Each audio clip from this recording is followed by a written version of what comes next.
आइए देखते हैं, मजा आएगा। अभी मजा आएगा ना भिड़ो। लेकिन सवाल ये है ही नहीं। सही सवाल तो देश के सामने जो है उसको मोड़ा जा रहा है, और बड़ी चतुराई से धीरे से चंदा चोरी को हटा के राम जन्मभूमि से हट के पहुंच के आप कृष्ण जन्मभूमि में पहुंच गए। हम जितने भी सनातनी पूरे जितने भी हिंदुस्तान के हम हिंदू, हम सबको तो एक होना ही पड़ेगा। जहां तक राम जन्मभूमि के चंदा चोरी का विषय है तो वहां पर कार्रवाई जारी है। हमारे प्रदेश के मुखिया मुख्यमंत्री योगी आदित्यनाथ जी हैं, वो पूरी तरह से किसी भी चोर को छोड़ेंगे नहीं, उनको दंड मिलेगा। दूसरी बात यह है कि मुसलमान उनके बड़े प्रिय हैं। मुसलमानों से कह दे कि भैया बीजेपी को ये मौका मत दो, नहीं तो दूसरा मौका ले जाएगी बीजेपी। राम मंदिर में डकैती हो रही थी और तमाम साधु संत मोदी नामा और धामी नामा पढ़ रहे थे ऋषिकेश के अंदर। मैं वो अपेक्षा करता हूं कि जब गाय को 14 साल में काटने की बात आई तो यह अखाड़ा परिषद आवाज उठाता, बड़ी खुशी होती हमें। क्या राम मंदिर यहाँ, क्या कृष्ण मंदिर के लिए केवल यदुवंशी लोग आवाज उठाएंगे? क्या ब्राह्मण आवाज नहीं उठाएंगे? क्या बाबा जी मैं आपके बीच में नहीं बोला, बाबा जी मैं आपके बीच में नहीं बोला, आप अपने 1400 करोड़ रुपए ढूंढिए। A few moments later. मालिक वो देखो, वो देखो। आपको आमंत्रण दिया जा रहा है कि आप कृष्ण जन्मभूमि के आंदोलन में शामिल हो जाइए। अब तो सनातन समाजवाद है, सीधा खुले तौर पर मान जी आपको आमंत्रित कर रहे हैं यहाँ पर। नहीं, महंत जी का बहुत बहुत धन्यवाद, लेकिन सवाल ये है ही नहीं। सही सवाल तो देश के सामने जो है उसको मोड़ा जा रहा है, और बड़ी चतुराई से धीरे से चंदा चोरी को हटा के राम जन्मभूमि से हट के पहुंच के आप कृष्ण जन्मभूमि में पहुंच गए। अरे आज सुप्रीम कोर्ट की हियरिंग चल रही है। धन्यवाद तो ठीक है, आपने जवाब नहीं दिया अभी भी। आज आप जाएंगे कि नहीं जाएंगे, आपको ट्रैप लगता है वो? मेरी बात नहीं, ट्रैप नहीं लगता है। ट्रैप में आप सवाल का जवाब दीजिए, उसके बाद उस पर चर्चा करेंगे हम। बहन जी इंतजार कर रहे हैं, जल्दी से आप बता दीजिएगा कि आमंत्रण स्वीकार है कि नहीं है। महंत जी का बहुत बहुत धन्यवाद, लेकिन ये ट्रैप में फंसाने वाला काम है। ये गड़बड़ है बाबा। अभी अयोध्या का तो मसला हल हो जाए, कृष्ण जन्मभूमि की तो बात हम करेंगे। वर्मा जी आपके पास आता हूं, मैं आपके पास दोबारा आता हूं। मान जी ट्रैप में फंसा रहे हैं आप, देखिए वो क्या बोल रहे हैं। दूसरा मेरा यह भी सवाल रहेगा, या अविमुक्तेश्वरानंद जी या बाकी जो शंकराचार्य है उनको भी आप बुलाएंगे कि नहीं, और वो कह रहे हैं कि आप ट्रैप में फंसा रहे हैं उनको। देखिए हम जितने भी सनातनी पूरे जितने भी हिंदुस्तान के हम हिंदू, हम सबको तो एक होना ही पड़ेगा। और आपने देखा होगा, आपने सुना है अयोध्या में श्री राम, गोकुल में घनश्याम है, राम कहो एक ही नाम है।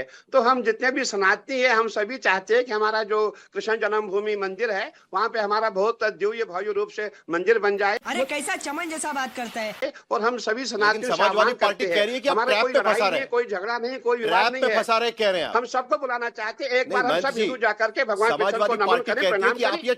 आप जाल बिछा रहे हैं, आप जाल बिछा रहे हैं। वो कह रहे हैं कि आप जाल बिछा रहे हैं, उसमें हम नहीं फंसेंगे। मैं ये कहना चाहूंगा, जो समाजवादी पार्टी के सुप्रीमो है वो खुद भगवान कृष्ण के वंशज है, उनको सबसे पहले आगे आना चाहिए। हम उनको आह्वान करते हैं, आइए ना, वो सबसे आगे आप आ जाए। और आपकी सरकार, आप जब सरकार में थे उसके बाद आप इस समय आप राम मंदिर की बात करते हैं, आप सभी के विरोध की, आप संतों के विरोध की बात करते हैं। आओ हम सब मिलके, जो हमारा अंदर जो मन मुटाव है, जो हम एक होकर के हम मथुरा चले। मस्त जोक मारा रे, ये हंस रहे हलकट हंस। आशुतोष वर्मा देखिए वो कह रहे हैं कि यदुवंश अखिलेश यादव आइए हमारे साथ जुड़ जाइए। आप कह रहे हैं कि ट्रैप है। नहीं देखिए, हमने तो पहले भी बोल रखा है साहिल जी कि भगवान श्री राम के वहां जो लूट हुई है पहले उसका निस्तारण कर दीजिए। और सबसे बड़ी बात यह है कि अखिलेश जी इस देश में पहले ऐसे व्यक्ति हैं जिन्होंने इस लूट का रहस्योद्घाटन किया था। और सोचिए वो स्थिति कितनी खतरनाक होती कि 7 जून 2026 को अखिलेश जी इस रहस्योद्घाटन को ना करते तो ये अघोषित लूट चल रही होती। और ये सब मस्त है उसमें, ये सब मस्त हैं। आज जब ये चीज पकड़ी गई है, जब मुख्यमंत्री के ऊपर से ये चोला उड़ गया कि भाई इनके नाक के नीचे इतनी बड़ी चोरी हो गई, तो अचानक इनको कृष्ण जन्मभूमि की याद आ गई। क्या बात, ये बात है। आज बहुत से बड़े बड़े अनसुलझे सवाल हैं कि इस पूरे के पूरे कहानी में साहिल जी आ रहे हैं, मेरी बात पूरी हो जाती है। मीटिंग में शामिल थे। जी बोलिए। अभी भी बात ये है कि आशुतोष जी जो बातें कर रहे हैं ना कि ट्रैप है, फलाना ढमका है, ये आशुतोष जी स्वयं विषय को घुमा रहे हैं। जहां तक राम जन्मभूमि के चंदा चोरी का विषय है तो वहां पर कार्रवाई जारी है। हमारे प्रदेश के मुखिया मुख्यमंत्री योगी आदित्यनाथ जी हैं, वो पूरी तरह से किसी भी चोर को छोड़ेंगे नहीं, उनको दंड मिलेगा। एसआईटी अपना काम कर रही है। चंपत राय, अनिल मिश्रा का इस्तीफा हो चुका है। बार बार झूठ बोलो। और यदि वो दोषी हैं तो वो भी बचेंगे नहीं, जेल जरूर जाएंगे। लेकिन बात फिर वहीं घूम फिर करके आती है, आशुतोष वर्मा जी, अखिलेश जी श्री कृष्ण के वंशज बनते हैं। पिछले चुनाव के पहले उन्हें स्वप्न में भगवान का दर्शन भी होता था। हम बड़े प्रसन्न होते थे कि अखिलेश जी को भी भगवान का दर्शन होता है, स्वप्न में ही सही। तो भैया अब उन श्री कृष्ण के लिए भगवान श्री कृष्ण के वंशज अखिलेश जी आगे आए और कार सेवा में सम्मिलित हों और कहें, घोषणा करें कि कृष्ण लला हम आएंगे, मंदिर वहीं बनाएंगे। एक बात। दूसरी बात यह है कि मुसलमान उनके बड़े प्रिय हैं। मुसलमानों से कह दें कि भैया बीजेपी को ये मौका मत दो, नहीं तो दूसरा मौका ले जाएगी बीजेपी। अभी मदद है भाई, अभी मदद है। 2 अखाड़ा परिषद हैं यहाँ हरिद्वार में, हिंदुस्तान में। मैं उनसे पहला निवेदन तो ये करूंगा कि पहले एक अखाड़ा परिषद बना लें, अपने घर के विवाद को सुधार। आलोक जी गलत बात है, पहली चीज ये आप निश्चय नहीं करोगे। मैं बीच में नहीं बोला किसी के, बीच में नहीं, मैं किसी के बीच में नहीं बोला। आप हमारे सीताराम दास जी प्लीज, महंत जी उनको बोलने दीजिए ना, आपके बीच में नहीं बोले थे वो। आप साधु संतों का निर्णय नहीं कर 2 अखाड़ा परिषद है पर आइए, जो मुद्दा है और दोनों सीताराम दास जी के नाम। महंत जी वो अलग मुद्दा हो गया, उस पर अलग से बहस करेंगे। आप पूरी बात तो सुन लीजिए उनकी, आपको भी मौका मिलेगा, आपको भी नहीं, ये मौका मिलेगा, अखाड़ा उनकी परिषद बात को सुन क्यों छेड़ रहे हैं? लीजिए। अखाड़ा परिषद का निर्णय ये करेंगे मैं क्या? फिर कहूँ, ए चुप है। दोनों के अध्यक्षों के नाम रविंद्र पुरी हैं, ये भी खास बात है। पहले एक अखाड़ा परिषद बना लें, सनातन को आप संभाल रहे हैं, हम आपके पीछे खड़े हैं। लेकिन बहुत अच्छा होता कि कोई सी भी अखाड़ा परिषद बनाओगे। आप कांग्रेस में एक हरिद्वार में प्रेस क्लब में आकर या अपने अखाड़े में राम मंदिर की डकैती के ऊपर एक शब्द बोल देते ये लोग, एक प्रेस कॉन्फ्रेंस कर देते।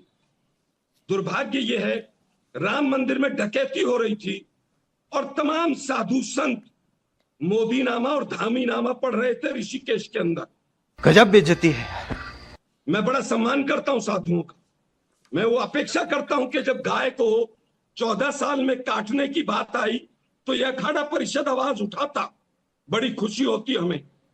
जब कुंभ में सैकड़ों सनातनी गंगा जी में, गंगा मां में बह गए, यह अखाड़ा परिषद आवाज उठाता, हमें सबको बहुत खुशी होती। जब गलत मुहूर्त के ऊपर राम मंदिर का शिलान्यास हुआ, जब यह अखाड़ा परिषद आवाज उठाता, हमें बहुत खुशी होती। यही नहीं, अभी और सुनिए। जिस समय पर शंकराचार्य की पालकी को फेंका गया और शंकराचार्य की पालकी को फेंकने के अलावा बख्तों की पिटाई की गई, और जिस समय पर वहां पर पॉक्सो लगाया गया शंकराचार्य जी के ऊपर, अखाड़ा परिषद अगर बोलती तो हमें बहुत खुशी होती। सब खामोश थे, शायद किसी दूसरी धुन में थे। डॉक्टर रविंद्र पुरी जी का मैं बड़ा सम्मान करता हूं, क्योंकि मैं भी स्वयं अखाड़े से और एक आश्रम से जुड़ा हुआ व्यक्ति हूं। उन्होंने कहा हमने भगवा पहना है, मैं भी भगवे का सम्मान करता हूं, लेकिन उन्होंने भाषा बीजेपी की बोली है, भगवा की नहीं बोली है। उन्होंने कहा हिंदुओं को बदनाम किया जा रहा है। अरे राम मंदिर में डकैती हो रही है रविंद्र पुरी साहब। अरे हम तो फकीर आदमी हैं। जब साधु संत हिंदू मुसलमान करते हैं टीवी पर बैठकर, दुख होता है। जब साधु संत यादव की बात करते हैं, क्या साधु संतों को यादव और नॉन यादव करना चाहिए? क्या रविंद्र पुरी जी स्वयं यादव है या ब्राह्मण है? किसी को पता है? किसी को नहीं पता। हमारे लिए वो संत थे। क्या राम मंदिर या क्या कृष्ण मंदिर के लिए केवल यदुवंशी लोग आवाज उठाएंगे? क्या ब्राह्मण आवाज नहीं उठाएंगे? क्या? ठीक है, प्रदीप भंडारी पहले जवाब देंगे, और रविंद्र पुरी जी हमारे साथ में अभी भी है, महंत सीताराम दास भी हमारे साथ जुड़े हुए हैं, लेकिन प्रदीप भंडारी जरा जवाब दीजिएगा। विपक्ष को यहां पर नजर आ रहा है कि कहीं ना कहीं भले अखाड़ा परिषद कार सेवा की घोषणा कर रहा है, लेकिन पहली बार वीएचपी की जगह पर अखाड़ा परिषद नजर आ रहा है। वो कोई एक संयोग नहीं है, उसके पीछे कोई राजनीति है। कुछ ना कुछ तो गड़बड़ जरूर है। देखिए यहाँ पे आलोक जी बात कर रहे थे सनातन की। इनका पूरा खानदान जो कांग्रेस पार्टी का बाबर की मजारों पे गया हुआ है। राहुल गांधी 20 दिन की छुट्टी से छुप छुप के वापस आ चुके, दुनिया को नहीं पता कहां से है, और अभी तक वो प्रभु श्री राम के मंदिर के दर्शन करने नहीं गए। वो छुट्टी में इतने व्यस्त थे कि एक वीडियो तक नहीं कर पाए कि राम मंदिर के अंदर अगर जो चोरी हुई है उस पर कड़ी से कड़ी कार्रवाई होनी चाहिए। पूरा कांग्रेस पार्टी चुनावी मुद्दा बनाने का प्रयास किया, पर राहुल गांधी को सोचिए कि उनको अपनी छुट्टी पड़ी थी और बाबर की मजारें पड़ी थी, तो इससे इनकी नीति और नियत आप समझ सकते हैं। पॉइंट नंबर 1, ये बात कर रहे थे गौवंशज की। मैं आपको एक फोटो दिखाना चाहता हूं। स्वामी करपात्री महाराज को आप याद करें कि उन्होंने किस तरीके से इंदिरा गांधी के सामने एक प्रोटेस्ट दिल्ली के अंदर किया था और 100 से ज्यादा गौ रक्षकों को कांग्रेस पार्टी ने गोलियों से भून दिया था। ये कांग्रेस पार्टी जो साधु संतों पे गोलियां चलाती थी और हिंदू आतंकवाद और भगवा टेरर जैसे शब्दों का प्रयोग किया था। ये क्या बात करते हैं यार? कि पूरा पैनल 1991 का हिंदू वर्शिप एक्ट भूल गया है, और जो राम मंदिर का केस था उसमें केंद्र सरकार ने कोई एफिडेविट दिया कि नहीं दिया? क्या केंद्र सरकार ने यह एफिडेविट दिया था कि हम कोई भी जन्मभूमि का मामला नहीं उठाएंगे? क्या यह सच नहीं है? अगर 1991 का हिंदू वर्शिप एक्ट अगर आप मानते हैं, बाबा जी देखिए मैं आपके बीच में नहीं बोला, बाबा जी मैं आपके बीच में नहीं बोला, बाबा जी मैं आपके बीच में नहीं बोला। आप अपने 1400 करोड़ रुपए ढूंढिए।